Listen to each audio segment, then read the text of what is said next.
Hey everybody, it's Peter, and this is the 2023 Subaru Forester, but it's the base model. And I love reviewing base models, mostly because nobody else likes reviewing them, but also because I find it interesting the types of compromises that the manufacturers have to make to create base models.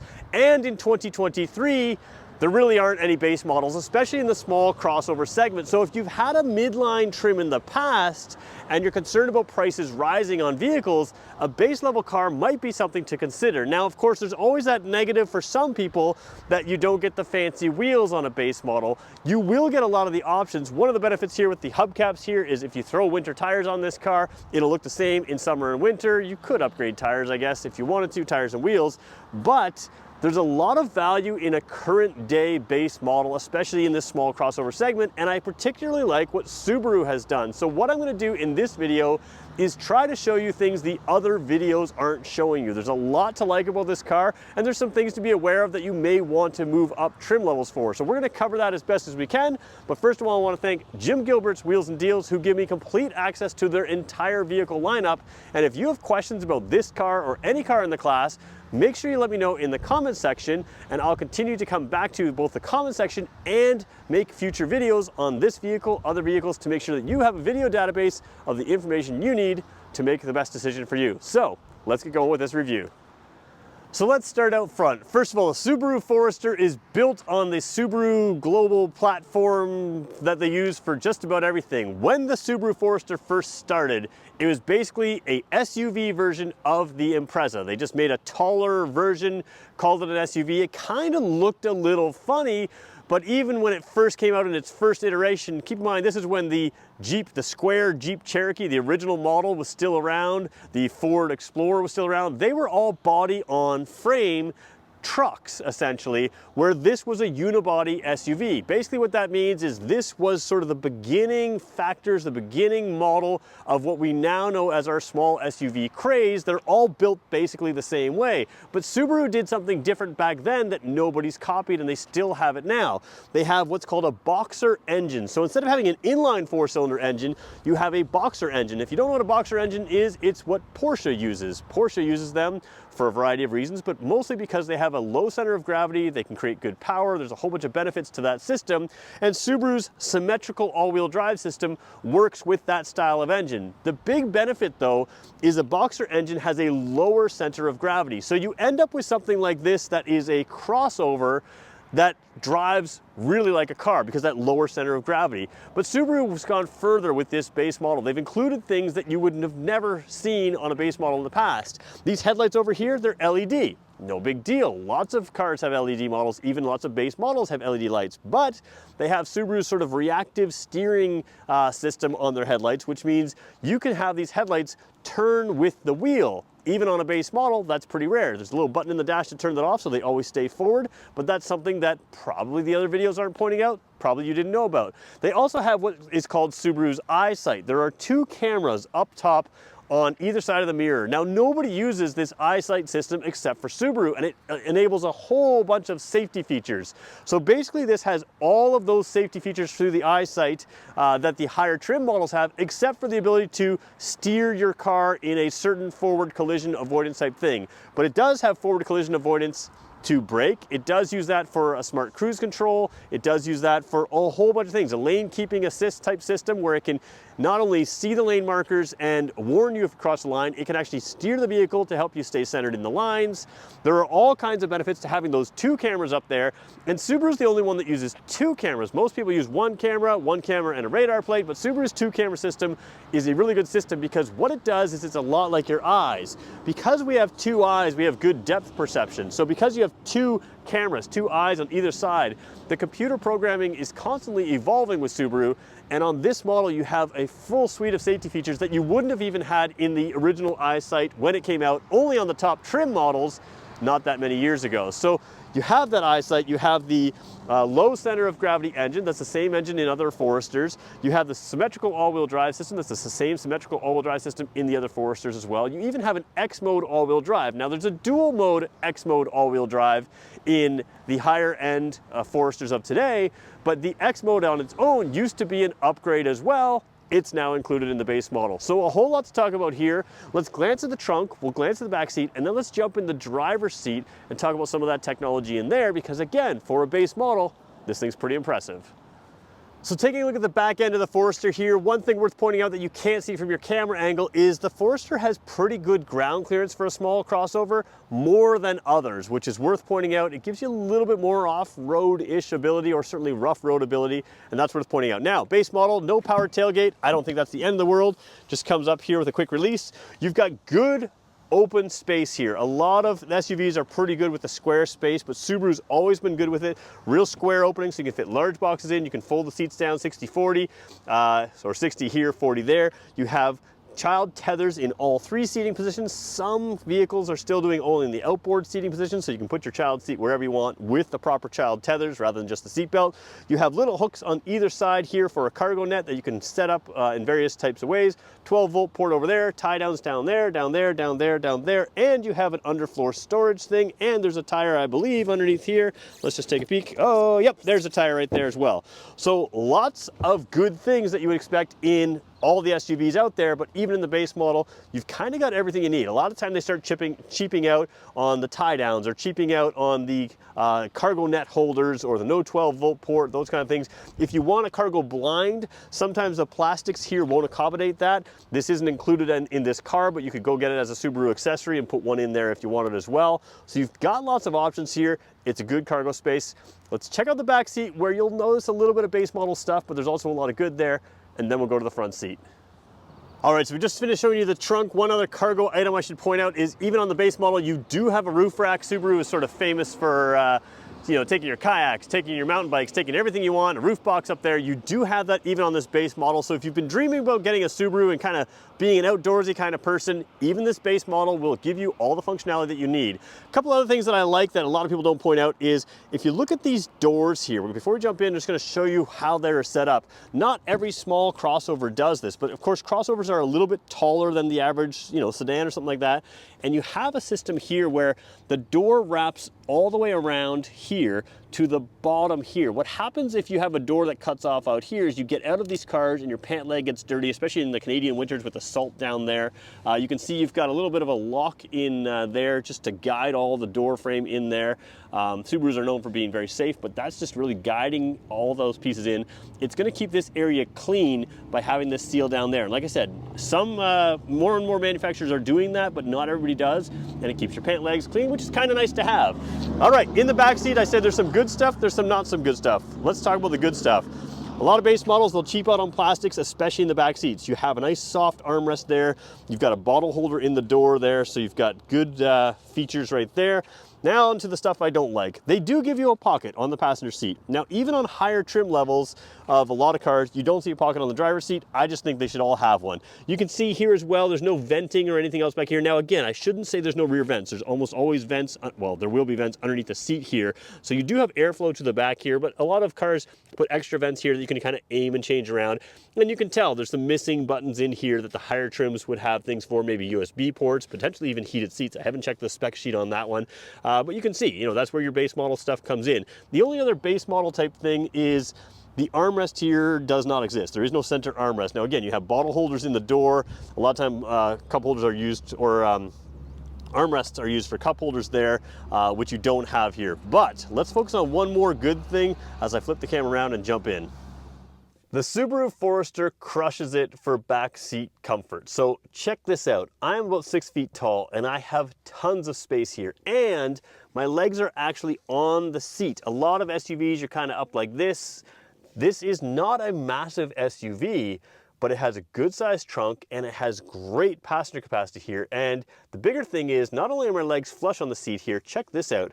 That driver's seat is set up for me as a 6-foot driver. So again, this is not a crazy long vehicle. It's easy to park, it's easy to fit in your garage, it's easy to drive, but the space in here is fantastic. Now, another thing that you're not gonna see well on video, and I'll try to show you a little bit more as we zoom around the front, is the windows here are a little bit lower. A lot of the styling elements on other SUVs creep the windows up just a little bit, and it takes away the feeling of airiness, but it also takes away driver visibility, because again, this isn't a window that the driver's looking out too much, but the other side is, and keeping those windows low and open, the Subaru Forester has fantastic visibility. So when we're talking about safety in a car, modern day safety is more than just a crash test. They used to do crash tests, and almost everybody passes a crash test very well now, especially in this class.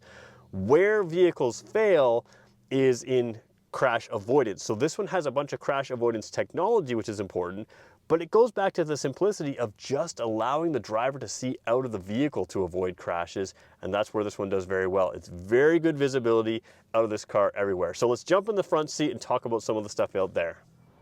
So when I started this video, we talked about moving from maybe a midline vehicle to a baseline vehicle. One of the changes you may have to downgrade, and this is the decisions that manufacturers make, is the key fob. If you had a wireless key fob in the past, which they've been doing for many, many years, this one still has the traditional key. So you have the buttons on there to lock and unlock and that kind of thing, but you do have to pull it out of your pocket, and you do have to stick it in the ignition, whereas if you had a keyless entry, you would not have to, and that's something that they don't put in this lower trim model. And maybe there's a reason, maybe they want you to move up to the higher trim, or that's a reason to move up. But there's no real reason to move up for safety, for comfort, for technology, for the most part, for most people. So again, over here in the doors, still got that soft touch everything. This one, of course, is manual seats. There's no power seats here, which is fine. They are heated though. We'll show you that in a second as we walk through this vehicle. I will say that sometimes on base level trims, the cloth can feel kind of cheap, and the seats can feel kind of not as good as the leather seats. These are really good seats, so you will be fully comfortable driving in this vehicle. Let's go wide angle for a second, and we'll jump right into this vehicle here. All right.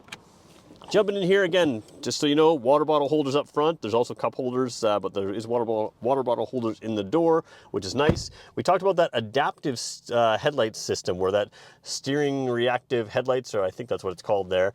You can turn that off right there if you wanted to. And let's go wide angle again here. Take a look at the steering wheel here. No leather wrapping on the steering wheel. Now, in the modern automotive industry, if you have a leather wrapped steering wheel, there's a chance it's heated. If it's not leather wrapped, there's a pretty good chance it's not heated. So no heated steering wheel here, but like we mentioned, there are heated seats, and they do the heated seats well. So let's just jump in there again. Let's jump in even closer. The heated seats button right here, if you have it on high, it can stay on high. If you have it on low, it can stay on low. A lot of cars, they turn off. In the middle of winter, you're getting in, you're starting your car, you're putting in gear, and you're always turning on your seat heater. So in a vehicle like this, it will stay where you set it. Let's go back to wide angle. We're gonna go and start the car up. Now I got the camera in my right hand, so I'm starting it awkwardly with my left hand here. Used to be available with a manual transmission. The Forester is automatic only now. It has a CVT transmission, which is really good for fuel efficiency. They've kind of tinkered with the CVT for a while, and they've come out with something that's pretty reliable and pretty efficient. So that was Subaru's knock in the past, is their automatic transmissions didn't have great mileage. They've kind of dialed that in for an all-wheel drive vehicle. It has very good mileage. So over here, you've got that little blue light. Let's just zoom in there. Let's just zoom in even further. Little blue light there in the dash. Let me turn the radio down for a second here.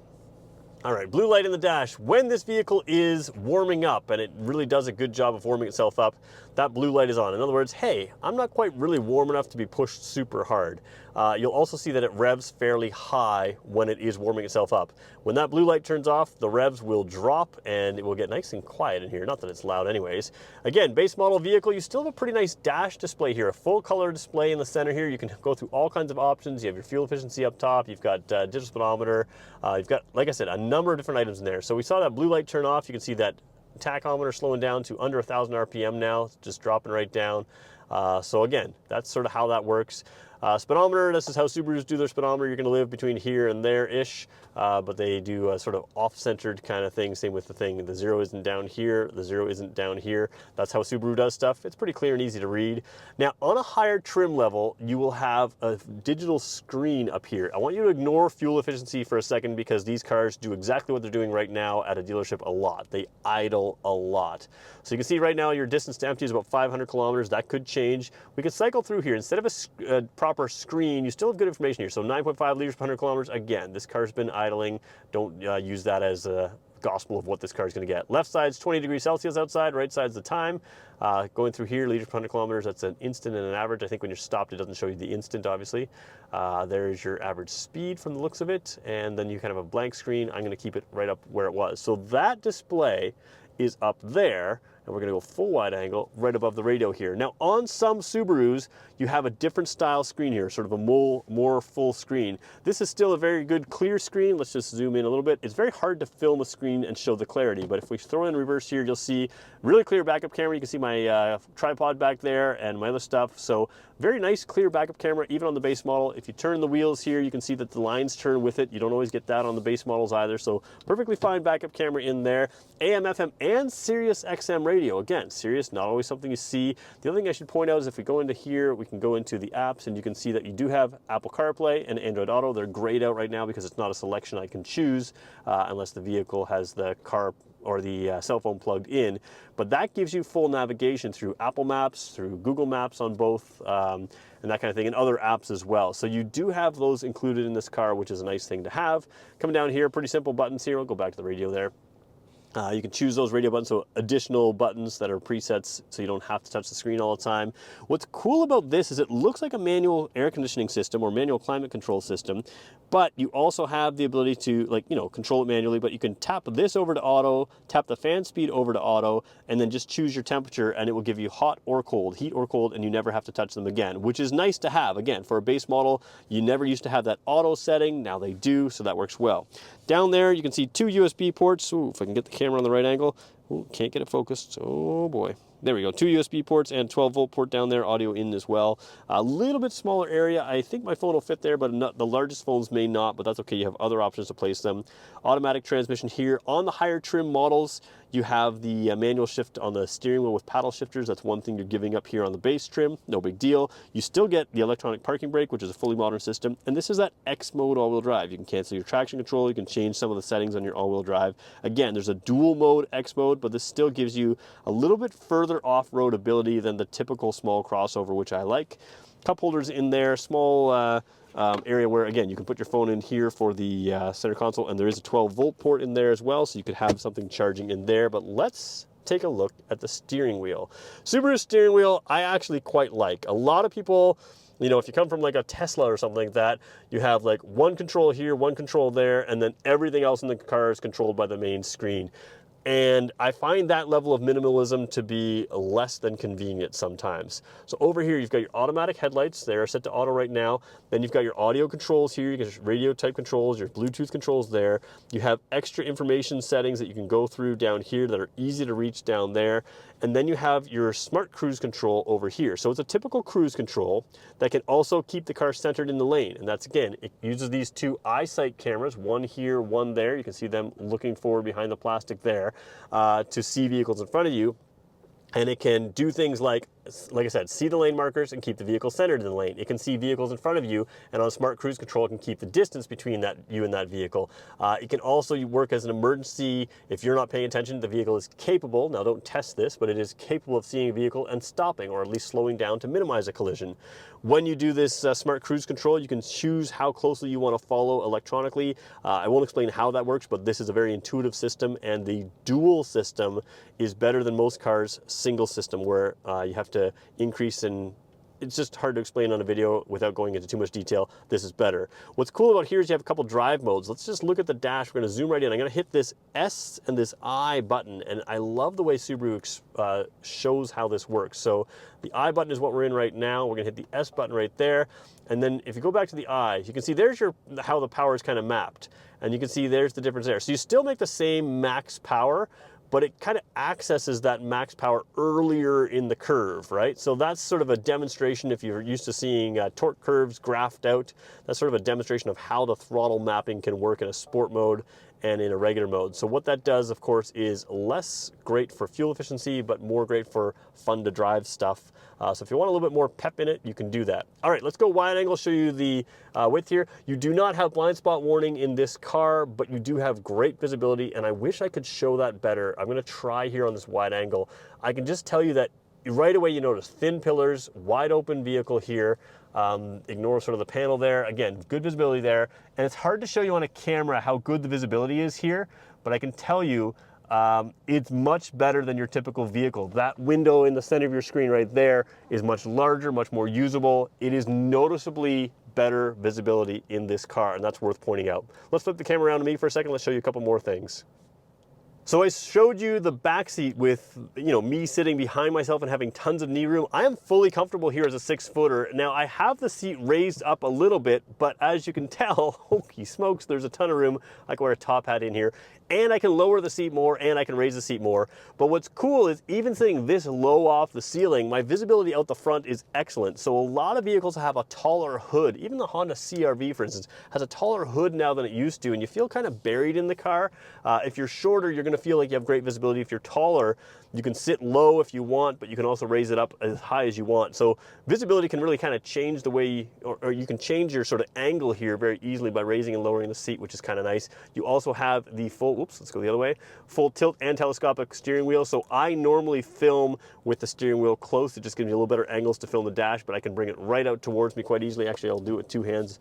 So tilt and telescopic, so you can bring it out here. Let's use my knees there and bring it close to you. So again, nice bend in the arms. I could easily reach like this, but very comfortable driving position in this car. This is a vehicle that I could drive a long, long ways. And with the safety features and cruise control and those kind of features, that smart cruise control, it's going to be very comfortable to drive a long ways. So overall, I'm very impressed with this car. Let's just do one final wrap up and talk about who this car is for and who it's not for right now. So who is this Subaru Forester for? Well, first of all, I've done videos in the past talking about Subaru's marketing hype versus reality. Subaru really promotes their vehicles to the outdoorsy crowd. People like me, people that throw a kayak on the roof, that throw a bike on the either hitch rack or roof rack and other things. People that go camping. If you go to the average campsite, the amount of Subarus compared to the regular vehicles on the road is much higher at a campground. So Subaru, I've talked in the past, their marketing hype is more than just that. These vehicles are very good for the outdoorsy lifestyle, and this base model still fits that perfectly. Doing a long road trip, the safety and tech features will work out. Driving on a very dark country road, very dark camp road, those headlights that steer with you and the full LED lights that give you that nice white light that matches that daylight color that helps your eyes identify what you're seeing better, it's got that too. Having a really good all-wheel drive system is good. Now these tires aren't mud tires by any means, but Subarus are pretty good about dealing with slippery conditions both on-road and mildly off-road in those camp type situations, so that you're going to be able to get your vehicle to places and through places that maybe another sedan or other vehicles won't do as well. Their all-wheel drive system is very good. So this is still going to fit that typical Subaru buyer. Where it's not going to fit is little things, right? If you wanted that heated steering wheel, if you wanted the leather seats, Subaru has a fantastic sunroof in the Forester that's a little bit larger and a little bit less tinted than the regular sunroof, so it allows a little more light through. I kind of like having that. The move to a regular key instead of the key fob that you can leave in your pocket, if you're used to that, they may be a reason to move up. But if you've had a midline Subaru in the past or a midline vehicle in the past and you want to upgrade without spending a ton more money, I think this base model hits that right market for a base model. It still gives you all the features that I think are pretty desirable, but it doesn't really make you suffer. You're gonna have to deal with a little bit lower trim looking wheels and tires, but again, sometimes those rims are a little smaller that can make tire replacement a little less expensive. But this is a vehicle that I would strongly consider if the reason you're buying a Subaru is for those Subaru type things, this one hits the mark bang on. So there you go. There's my review of the Subaru Forester. It's getting windy here, rain's coming in, and I'm hoping my camera doesn't blow over. But I want to say thanks to Jim Gilbert's Wheels and Deals for giving me complete access to their vehicles. If you want to know more about this vehicle, do me a favor, hit a like, leave a comment, let me know what's going on. Let me know if you own a Subaru, what you love about it, and yeah, we'll continue making videos for you to make sure I give you the information that you're asking for. Thanks everybody for watching. We'll talk to you in the next one.